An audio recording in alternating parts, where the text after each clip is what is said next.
আজকের ভিডিওতে class 8-এর English বই থেকে ক্লাউডস গল্পের অ্যাক্টিভিটি 4 অর্থাৎ 20 নম্বর পেজের অ্যাক্টিভিটি 4 এবং 5-এর আনসারগুলো করে দিচ্ছি। অ্যাক্টিভিটি 4-এ বলা আছে write T for true and F for false statements in the given boxes, অর্থাৎ এই বক্সগুলোতে টি এবং এফ লিখতে হবে আর give supporting statements for each of your answers. তুমি যে আনসারগুলো দিচ্ছ ট্রু বা ফলস তার জন্য সাপোর্টিং স্টেটমেন্ট দিতে হবে। তো প্রথমটা কি বলেছে, ইন দ্য মর্নিং মানে সকালবেলায় the boy asked the first question to his father. ছেলেটি আস্কড মানে জিজ্ঞাসা করলো, ফার্স্ট কোয়েশ্চেন প্রথম কোয়েশ্চেনটা টু হিজ ফাদার তার বাবাকে। না, এটা হবে ফলস, তার কারণ প্রথম কোয়েশ্চেনটা সে তার মাকে জিজ্ঞাসা করেছিল। সাপোর্টিং স্টেটমেন্ট হিসেবে লিখে দিয়েছি his mother was the first he had asked in the morning. দেখো এখানেতে বইয়ে আছে, তোমরা এখান থেকে দেখে দেখে শুধু আনসারগুলো তোমরা সাপোর্টিং স্টেটমেন্টগুলো তুলে দেবে। এই যে ফার্স্টে দেওয়া আছে his mother was the first he had asked in the morning, তোমাদের প্যাসেজ তোলা থাকবে, এই প্যাসেজ থেকে এই লাইনটা দেখে দেখে সাপোর্টিং স্টেটমেন্টে দিয়ে দেবে। তারপরে কি বলা আছে, 2 নম্বরে বলা আছে দেখো যে the boys mother asked him to go to school. ছেলেটির মা তাকে স্কুলে যেতে বলেছিল। হ্যাঁ, এটা হবে ট্রু হবে, তার কারণ ছেলেটির মা তাকে স্কুলে যেতেই বলেছিল। দেখো এখানে আমি দিয়ে দিয়েছি ওয়াস কুইকলি থেকে ডট ডট দিয়েছি সেড আম্মাজি। ওয়াস কুইকলি থেকে সেড আম্বাজি পর্যন্ত লিখতে হবে। এখানে দেখিয়ে দিচ্ছি আমি, এখান থেকে তুলে দেবে দেখো পুরো লাইনটা। এই যে হিজ মাদার এখানে দেওয়া আছে, এই যে wash quickly eat your breakfast and go to school, 18 নম্বর পেজে দেওয়া আছে। এই লাইনটা দেখে দেখে এটা সাপোর্টিং স্টেটমেন্টে দিয়ে দেবে।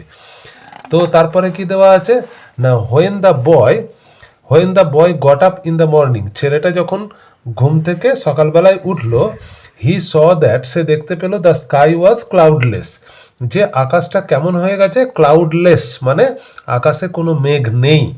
তো এটাও হবে ট্রু, হ্যাঁ সকালবেলা যখন ঘুম থেকে উঠেছিল আকাশে কোনো মেঘ দেখতে পায়নি। সাপোর্টিং স্টেটমেন্ট কি দেবো, হোয়েন হি গট আপ থেকে ডট ডট দিয়েছি ক্লিয়ার অ্যান্ড এমটি। দেখো এখানে দেখিয়ে দিচ্ছি, এই যে এখানে আছে যে হোয়েন হি গট আপ, এই যে হোয়েন হি গট আপ যখন সে ঘুম থেকে উঠলো, ইন দ্য মর্নিং মানে সকালবেলায়, হি ওয়াজ অ্যামাজড সে অবাক হয়ে গেল, the sky was clear and empty যে আকাশটা কেমন আছে না ক্লিয়ার পরিষ্কার এবং এমটি মানে ফাঁকা, অর্থাৎ আকাশে কোনো মেঘ নেই, ওই জন্য এমটি বলছে। পরেরটা কি হবে, তাহলে ওইটা সে সাপোর্টিং স্টেটমেন্টে দিয়ে দেবে। তারপরে বলেছে যে the boy was happy to think that he had fallen asleep.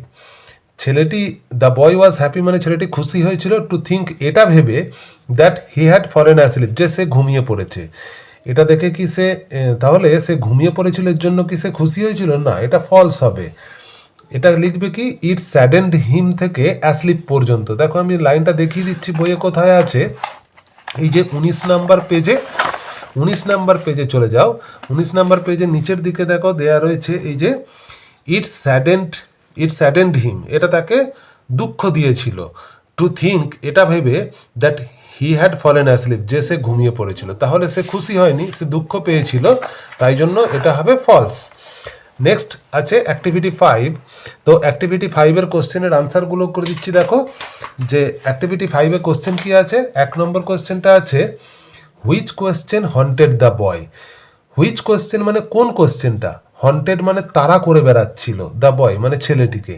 তো ছেলেটিকে কোন কোয়েশ্চেনটা তাড়া করে বেড়াচ্ছিল, আনসারটা আমি লিখে দিয়েছি, তোমরা স্ক্রিনশট মেরে নেবে যে দ্য কোয়েশ্চেনটা কোন কোয়েশ্চেনটা, হোয়ার ডিড দ্য ক্লাউডস গো, মেঘ কোথায় চলে গেছে, হন্টেড দ্য বয় এই প্রশ্নটাই তাকে তাড়া করে বেড়াচ্ছিল ছেলেটাকে। তাহলে এটা হলো প্রথম কোয়েশ্চেনের আনসার। দ্বিতীয় কোয়েশ্চেনের আনসার কি হবে, what did the boy see. What did the boy see মানে ছেলেটি কি দেখতে পেয়েছিল, in the middle of the night মধ্যরাত্রিতে ছেলেটা কি দেখতে পেয়েছিল। দেখো আনসারটা বলে দিয়েছি এখানে যে in the middle of the night অর্থাৎ মধ্যরাত্রিতে, দ্য বয় স ছেলেটি দেখতে পেয়েছিল clouds gathering in the sky. Clouds মানে মেঘ, গ্যাদারিং মানে জড়ো হয়েছে, অনেকগুলো মেঘ জড়ো হয়েছে, ইন দ্য স্কাই আকাশেতে। তাহলে সে মধ্যরাত্রিতে দেখতে পেয়েছিল যে ক্লাউডস গ্যাদারিং করেছে বা জড়ো হয়েছে আকাশেতে। পরের কোশ্চেন কি বলেছে, হাউ ডিড হি ফিল সে কেমন অনুভব করেছিল, as he walked between the fields যখন মাঠের মাঝখান দিয়ে সে হেঁটে যাচ্ছিল। তো কি হবে আনসার না, when he walked between the fields, যখন সে মাঠের মাঝখান দিয়ে হেঁটে যাচ্ছিল, হি ফেল্ট, সে ফিয়ার্স হিট, হি ফেল্ট, সে অনুভব করেছিল ফিয়ার্স হিট মানে ভয়ঙ্কর তাপ অনুভব করেছিল। হিজ বডি বার্নড, তার বডি, তার শরীর, বার্নড মানে পুড়ে যাচ্ছিল, অ্যান্ড থ্রোট ড্রাই, থ্রোট মানে গলা, গলা শুকিয়ে যাচ্ছিল। নেক্সট কোয়েশ্চেন কি হবে না, what did he do after reaching the shelter of the tree, what did he do, সে কি করেছিল after reaching the shelter of the tree, না গাছের যে শেল্টার মানে আশ্রয়ে যখন পৌঁছালো, তা গাছের আশ্রয়ে যখন পৌঁছালো তখন কি করলো না, after reaching the shelter of the trees, যখন গাছের আশ্রয়ে এসে পৌঁছালো, he splashed the cool water, সে স্প্ল্যাশ করলো মানে ছিটিয়ে দিল, কুল ওয়াটার মানে ঠান্ডা জলকে, অন হিজ ডাস্টি ফিট, তার ধুলোময় পায়েতে, ওয়াশড হিজ হ্যান্ডস, তার হাত ধুয়ে নিল, অ্যান্ড ফেস এবং মুখ ধুয়ে নিল, and drank to his heart's content, প্রাণ ভরে জল খেলো, জল পান করলো, ড্র্যাঙ্ক মানে পান করলো, টু হিজ হার্টস কন্টেন্ট মানে একদম প্রাণ ভরে।